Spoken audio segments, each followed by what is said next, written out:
London, 1852. Miss Beatrice Linden stared at her reflection in the small, cracked-looking glass. 32 years old, unremarkable brown hair, and eyes that had long ago lost their hopeful sparkle. She carefully pinned her hair in the modest style befitting a woman of her station, a governess, an occupation that marked her as neither servant nor gentlewoman, but something uncomfortably in between. "You'll never find a husband now," her mother had told her 10 years prior, when Beatrice had chosen employment over an arranged marriage to an elderly merchant. "Mark my words, you'll die alone, forgotten by society." Those words had crystallized into a truth Beatrice carried like a locket against her heart. Love and marriage were privileges reserved for the young, the beautiful, and the wealthy. For someone like her, plain, aging, of modest means, such dreams were foolish fancies. The Harrington household where she served was abuzz with preparations. Lady Harrington swept into the nursery where Beatrice was helping her young charges prepare for the evening's festivities. "Miss Linden, I expect the children to be perfectly presentable. Lord Illingworth will be among our guests tonight, and I won't have them embarrassing the family." Lady Harrington's eyes narrowed. "And do wear that grey dress of yours. The blue makes you look like you're attempting to be noticed." "Yes, my lady," Beatrice replied, lowering her gaze. "Such a pity," Lady Harrington continued, speaking as if Beatrice were merely a piece of furniture. "Nearly a decade since your little scandal, and yet still unmarried. The forgotten spinster of Belgravia, they call you. Though I suppose it's a kindness they remember you at all." The word stung, though Beatrice had grown accustomed to such barbs. Her scandal, refusing a suitable match and then being falsely accused of impropriety with her previous employer's son, had made her a subject of ridicule in certain circles. Though the accusation had been disproven, the whispers persisted.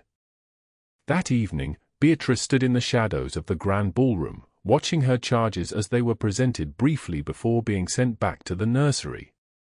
The Harringtons' lavish townhouse glittered with candlelight, the ladies' jewels sparkling like stars against the night sky of their dark gowns.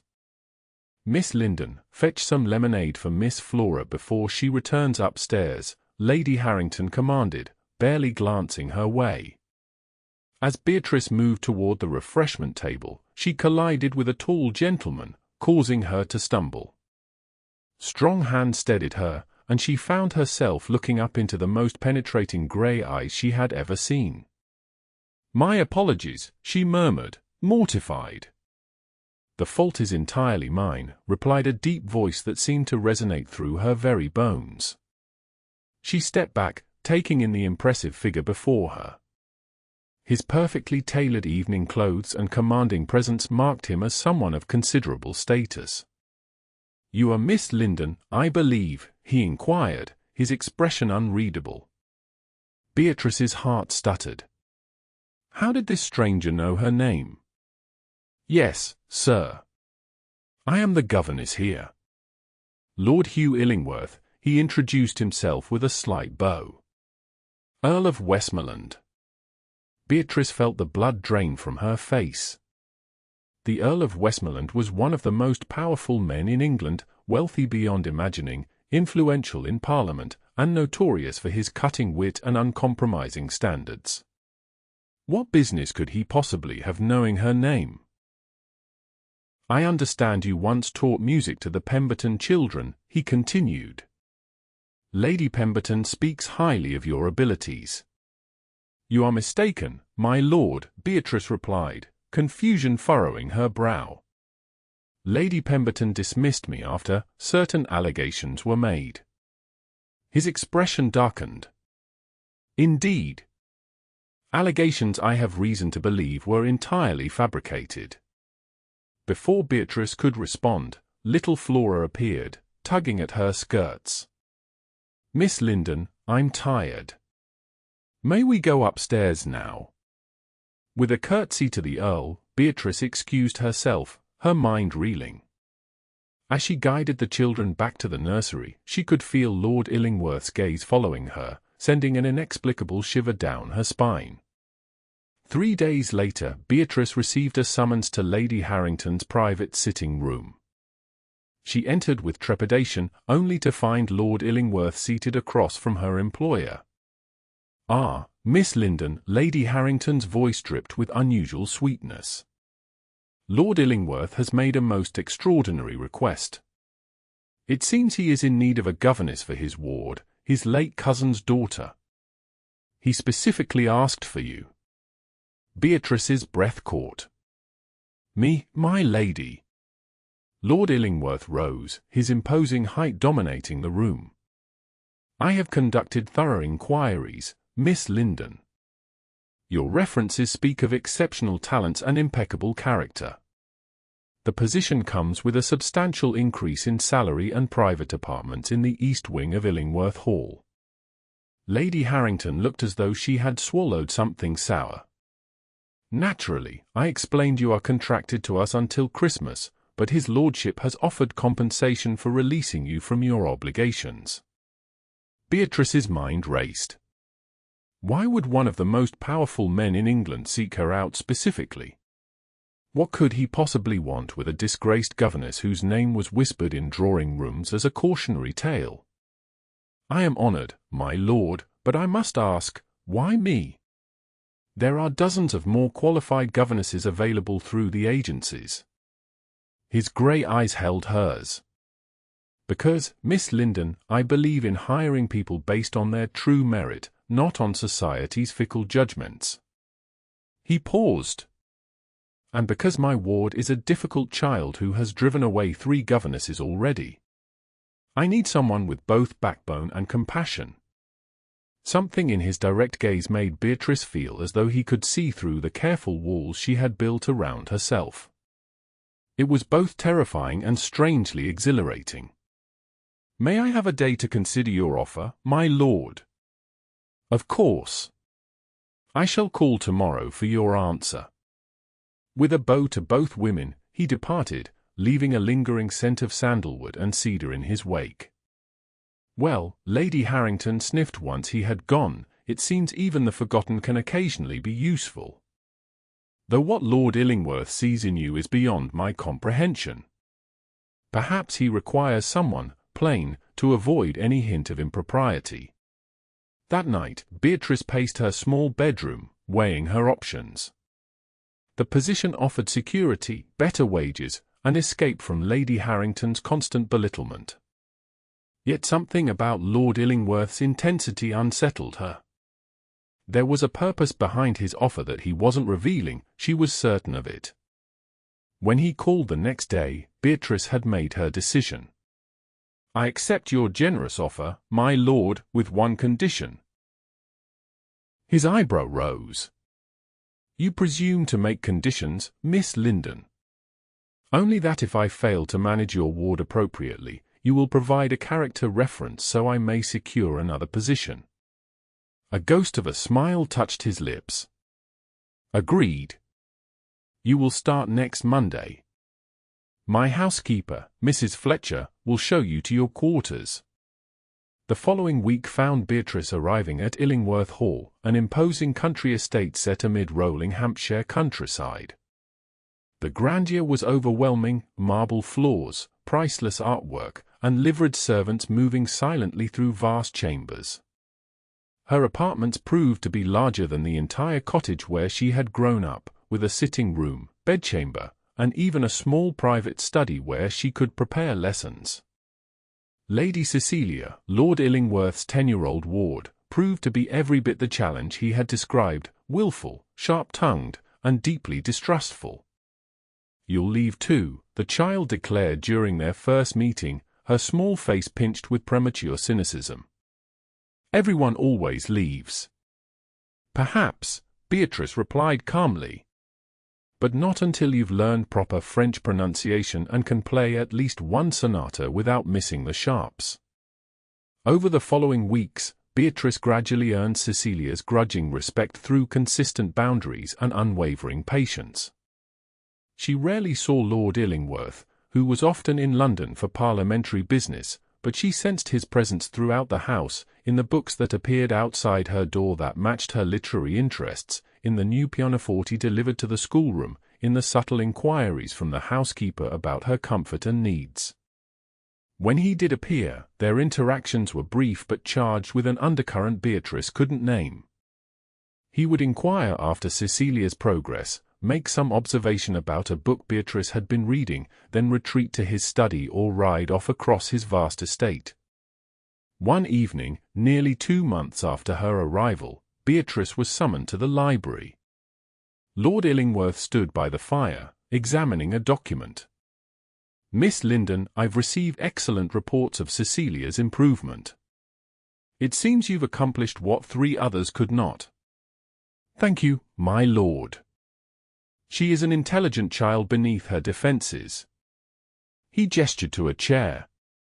"Please, sit. There is a matter I wish to discuss with you." Warily, Beatrice perched on the edge of the seat, her hands folded in her lap. "I have not been entirely forthcoming about my reasons for bringing you here," he began, watching her intently. "While Cecilia's education was indeed a concern, it was not my primary motivation." Beatrice's throat tightened. "I suspected as much, my lord." He set down his glass and leaned forward. 10 years ago, you refused to marry Mr. Jonathan Palmer, despite your family's wishes. 6 months later, you were dismissed from the Pemberton household after their son claimed you had made improper advances toward him. Shame and indignation flooded through her. "Is this why you brought me here? To resurrect old scandals?" "No," he replied firmly. "I brought you here because both events are connected to a matter concerning my family. George Pemberton lied about you because you rebuffed his advances. And he did so at the instruction of his father, who was deeply in debt to the Palmer family and needed to curry their favor after you had humiliated them with your refusal." Beatrice stared at him in shock. "How could you possibly know this?" "Because Sir William Palmer is my cousin by marriage, and he confessed everything to me last year on his deathbed. He was consumed with guilt for his role in destroying your reputation." The room seemed to spin around Beatrice. 10 years of shame and whispers, 10 years of doors closing in her face, 10 years of believing herself somehow deserving of her fate, all because of a vindictive lie. "Why tell me this now?" she whispered. "What purpose does it serve except to reopen old wounds?" Lord Illingworth's expression softened almost imperceptibly. "Because I intend to restore what was taken from you, Miss Linden. Your reputation, your place in society, and the opportunities that were stolen. Why would you do such a thing for a stranger?" "I abhor injustice," he replied simply. "And because my cousin's dying request was that I make amends for his family's part in your disgrace." In the weeks that followed, Beatrice tried to absorb this revelation. Lord Illingworth began including her in dinner parties with neighbouring families, introducing her as my ward's exceptional governess and subtly establishing her credentials among the local gentry. She found herself seated next to respected matrons who initially regarded her with curiosity but gradually warmed to her quiet intelligence. Cecilia flourished under Beatrice's guidance, her defences slowly crumbling to reveal a sensitive child starved for stability. Together they explored the extensive gardens, read poetry under ancient oak trees, and filled the music room with increasingly competent sonatas. Lord Illingworth remained an enigma, sometimes distant and preoccupied, other times startlingly perceptive and attentive. Beatrice found herself watching for his rare smiles, those brief moments when the stern aristocrat gave way to something warmer and more approachable. One rainy afternoon, Beatrice was reading in the library when Lord Illingworth entered. He seemed surprised to find her there. "Forgive me, Miss Linden. I did not mean to disturb your solitude." "Not at all, my lord. I was just finishing." She rose to leave. "Please, stay. I merely came to fetch a particular volume." He browsed the shelves before selecting a leather-bound book. Ah, here it is. Wordsworth. Do you admire his poetry? Very much, Beatrice replied. Though I prefer his sister Dorothy's journals. There's an honesty in her observations that I find compelling. His eyebrows rose. You've read Dorothy Wordsworth? Her journals aren't widely available. The previous family I worked for had an extensive library. The master of the house encouraged me to make use of it. Lord Illingworth settled into a chair across from her. What else do you read, Miss Linden, when not instructing Cecilia on the proper appreciation of approved educational texts? A small smile touched Beatrice's lips. Are you asking if I harbor revolutionary ideas gleaned from inappropriate literature, my lord? Perhaps I am simply curious about the mind behind the proper governess facade. Their conversation flowed easily from literature to music to philosophy. Beatrice found herself speaking more freely than she had in years, a usual reserve melting under his genuine interest. When the dinner gong sounded, she was startled to realize they had talked for nearly 2 hours. I've kept you far too long, he said, rising. But I've enjoyed our conversation immensely. As have I, my lord. She hesitated, then added, thank you for speaking to me as if my thoughts matter. Something flickered in his eyes. They do matter, Miss Linden. Far more than you realize. That night, Beatrice lay awake, confused by the feelings stirring within her. It was dangerous to develop any attachment to Lord Illingworth. He was merely fulfilling an obligation to his cousin, attempting to right a wrong. Once her reputation was restored, his duty would be discharged, and she would likely be sent away with a generous reference. The truth that she had long accepted, that love and marriage were not for women like her, had to remain unchallenged. To hope for more would be to invite devastation. 3 days later, the household was thrown into chaos by the arrival of Lady Harrington and her daughter, who had been travelling in the area and requested hospitality for the night when their carriage developed a problem.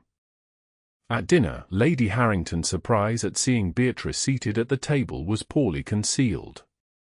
Why, Miss Linden! How unusual to see a governess dining with the family. Lord Illingworth must have very modern notions indeed.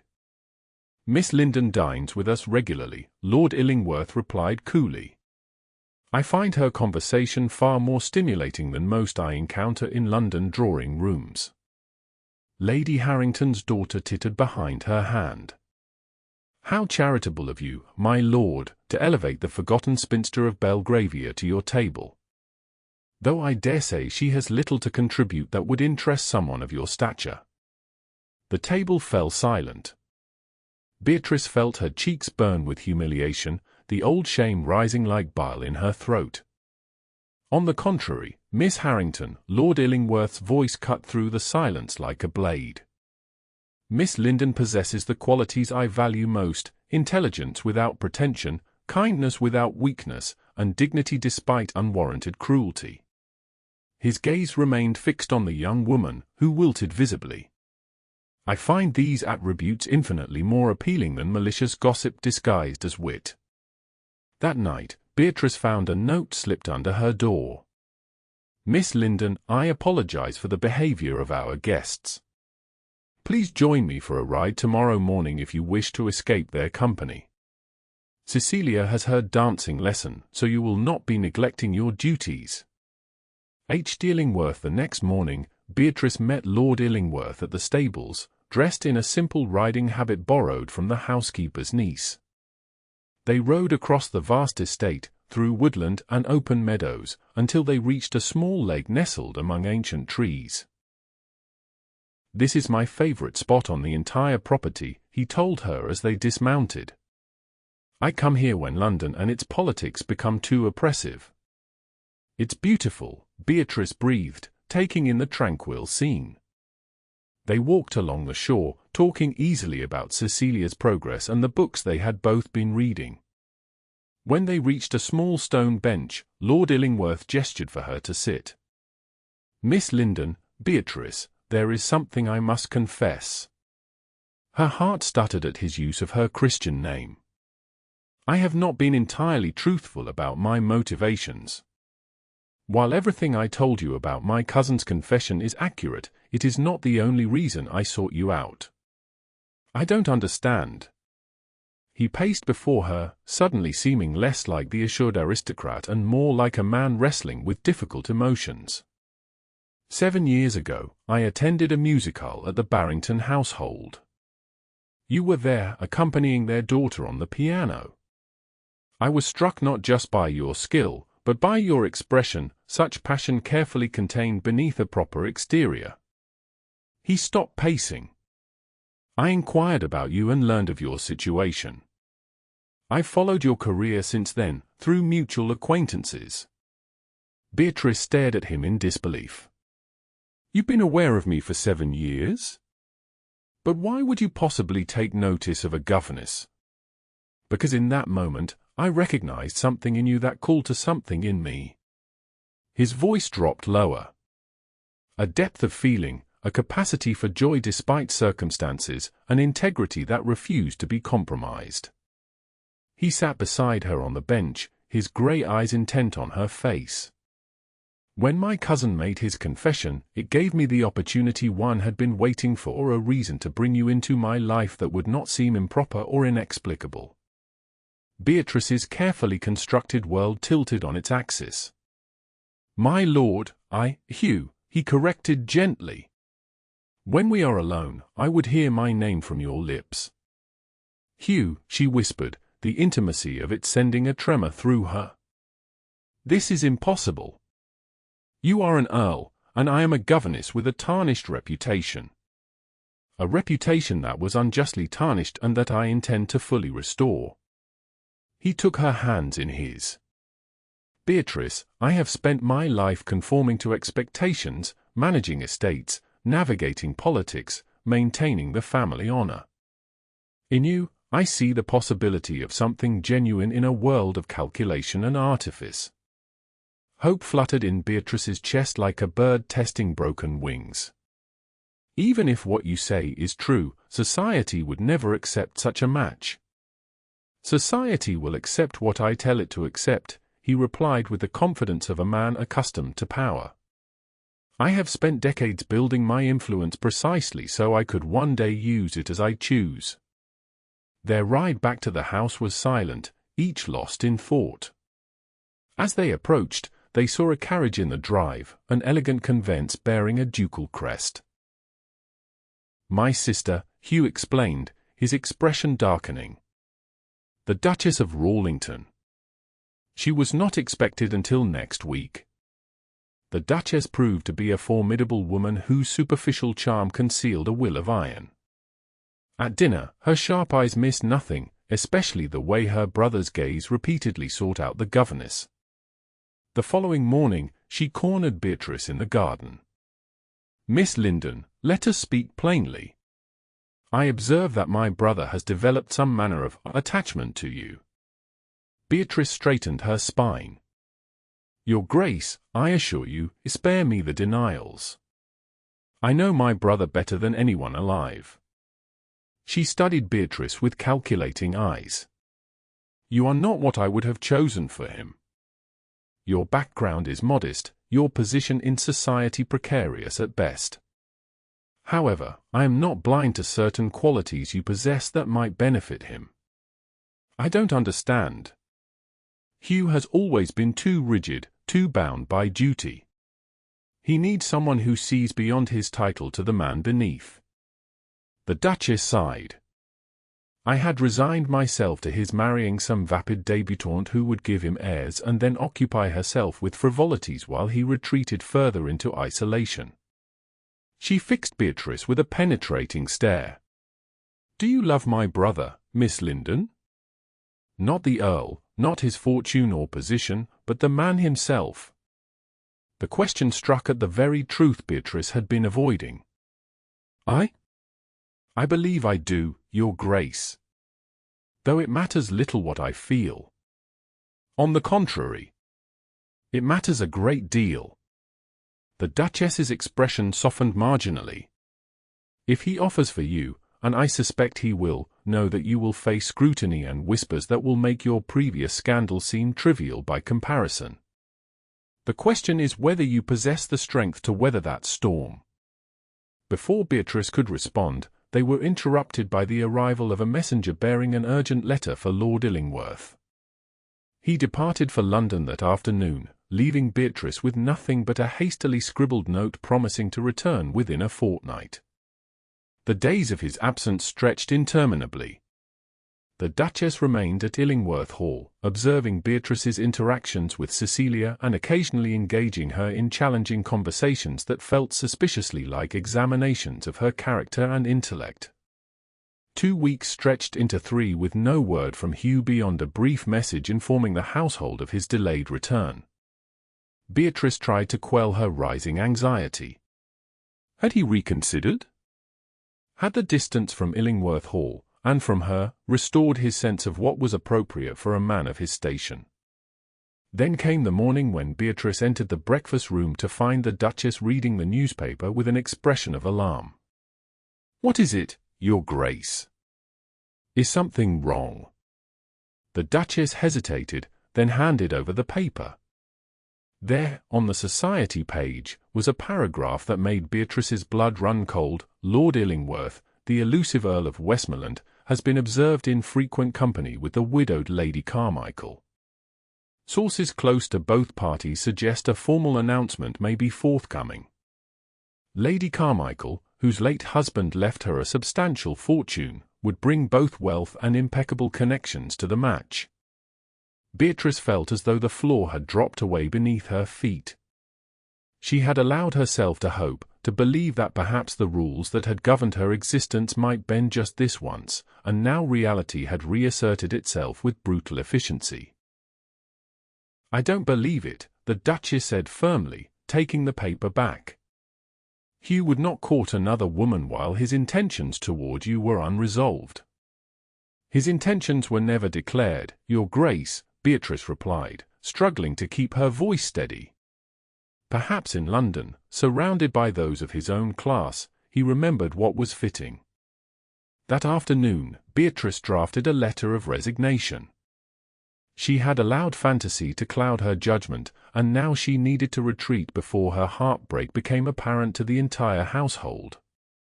She would secure a position at a school in the north, far from London society and the memories of what might have been. As she sealed the letter, there was a knock at her door. The butler stood there, his expression grave. "Miss Linden, you have a visitor in the blue drawing-room." "A visitor? For me?" "Lady Pemberton, miss." Bewildered, Beatrice made her way to the drawing-room, where an elegantly dressed woman in her 50s rose to greet her. "Miss Linden, thank you for seeing me. I believe we have much to discuss." "Lady Pemberton, this is unexpected." "Yes, I imagine it would be." The older woman's face was lined with regret. "I have come to make amends for a terrible injustice. My son's lies destroyed your reputation, and my silence made me complicit in that destruction." Beatrice sank into a chair, stunned. "Why now, after all these years?" "Because Lord Illingworth came to see me in London. He demanded I make a public statement clearing your name, threatening to reveal certain financial improprieties my late husband had engaged in if I refused." Lady Pemberton's hands twisted in her lap. "He is quite formidable when defending those he cares for." "He went to you?" Beatrice whispered. "Yes. And to the Palmers, and to anyone else who ever spread falsehoods about you. He has been systematically dismantling the web of lies that entrapped you." She pulled a folded newspaper from her reticule. "This will appear in tomorrow's Gazette." The notice was a formal, public apology from the Pemberton family, acknowledging that the allegations against Miss Beatrice Linden had been entirely false and expressing deep regret for the damage done to her reputation. My son has also written to every family that dismissed you due to these rumors, admitting his deception. Lady Pemberton rose. It won't restore the years you lost, but perhaps it will open doors that were previously closed to you. After Lady Pemberton departed, Beatrice sat motionless, trying to absorb what had happened. Hugh had not abandoned her for Lady Carmichael, he had been fighting for her, clearing the path for whatever future he envisioned. The Duchess found her there an hour later, still clutching the newspaper notice. Ah, so Lady Pemberton has been here. Good. Hugh was concerned she might lose her nerve. She sat beside Beatrice. Now, about that resignation letter I'm certain you've written, I suggest you burn it before my brother returns. How did you know? Because I understand pride, Miss Linden. And the fear that comes with allowing oneself to want something that seems impossible. She patted Beatrice's hand. Hugh will be home tomorrow. Perhaps you might wear that blue dress he admires instead of your usual grey. The next day dawned bright and clear. Beatrice dressed with unusual care, selecting the blue gown the Duchess had mentioned and arranging her hair in a softer style than her customary severe bun. She was in the library with Cecilia, reviewing Latin verbs, when she heard the commotion of arrival in the entrance hall. Cecilia abandoned all pretense of studying. Uncle Hugh is back. She raced from the room, leaving Beatrice to follow at a more measured pace, her heart thundering in her chest. She found him in the great hall, travel-worn but smiling as Cecilia bombarded him with news of her accomplishments during his absence. When he looked up and saw Beatrice standing at the top of the stairs, something in his expression made her breath catch. Cecilia, I believe Mrs. Fletcher mentioned having some fresh biscuits in the kitchen, the Duchess interjected smoothly, guiding the reluctant child away. Beatrice descended the stairs slowly, suddenly uncertain what to say. Hugh met her at the bottom step, taking her hands in his. I'm sorry for my extended absence. There were matters that required immediate attention if we are to have any future together. His thumbs traced gentle circles on her wrists. Matters that are now resolved. Lady Pemberton came yesterday, Beatrice said softly. She showed me the notice for the Gazette. The first of many steps to restore what was taken from you. He led her to a nearby sitting room, closing the door behind them. The rumors about Lady Carmichael are false, orchestrated to distract attention from my real purpose in London. I know. Your sister assured me of your constancy. Hugh smiled. Alexandra has become quite the champion of our cause, it seems. Our cause? Beatrice repeated. Yes, our cause. He moved closer, his grey eyes intent on her face. Beatrice, when I told you I recognized something in you that called to something in me, I spoke the absolute truth. In you, I see the possibility of a life filled with genuine understanding and companionship, not the empty arrangement of convenience I had resigned myself to. He took her hands again, his expression more vulnerable than she had ever seen it. I know this is sudden, perhaps even shocking given our respective positions. But I am not a man who hesitates once his mind is made up. He drew a deep breath. I love you, Beatrice Linden. Your intelligence, your resilience, your capacity for kindness despite the world's cruelty. I want you as my wife, my countess, my partner in all things. Tears welled in Beatrice's eyes. The world will say you married beneath you. The world is wrong.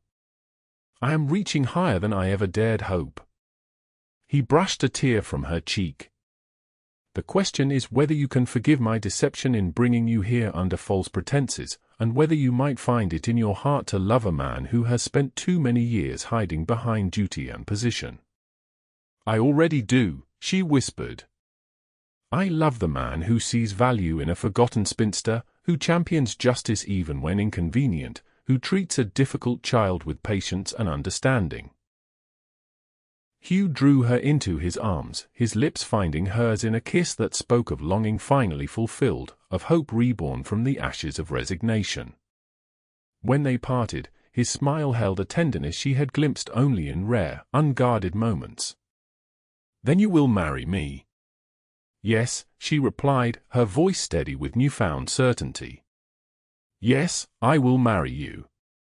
Their wedding 3 months later was the social event of the season, not for its opulence, though the ancient cathedral was filled with England's elite, but for its unprecedented nature. The Earl of Westmoreland, one of the realm's most eligible bachelors, married a former governess whose reputation had been dramatically restored through a series of revelations that had scandalized and enthralled London society in equal measure. The Duchess of Rawlington personally escorted Beatrice down the aisle, a clear statement of the family's unity. Cecilia scattered rose petals with uncharacteristic enthusiasm, having declared herself entirely responsible for her uncle's happiness. As they spoke their vows, Beatrice felt the last vestiges of her false belief crumbling away. Love was not a privilege reserved only for the young, beautiful, or wealthy. It was a gift that could find anyone, anywhere, even a forgotten spinster who had long ago surrendered her dreams of happiness. When Hugh slipped the ring onto her finger, a centuries-old family heirloom reset with sapphires to match her eyes, he whispered words only she could hear, no longer forgotten, never again alone. Later that evening, as they danced at their wedding ball, surrounded by those who had once whispered behind Beatrice's back but now competed for the new countess's favor, Hugh pulled her close. "Regrets," he murmured against her ear. Beatrice smiled up at her husband, seeing not the powerful Earl of Westmoreland but simply Hugh, the man who had recognized her worth when she had forgotten it herself. "Only that we wasted so many years believing in limitations that existed solely in our minds. Then we shall waste no more," he promised, leading her in a turn that brought approving murmurs from the watching crowd. "We have a lifetime to remake the world according to our own truth." And as the orchestra played on and the candles cast their golden light across the ballroom, Beatrice Linden, once the forgotten spinster of Belgravia, now the Countess of Westmoreland, danced with the absolute certainty that some endings were really beginnings in disguise, and that the heart's capacity for renewal was the greatest truth of all.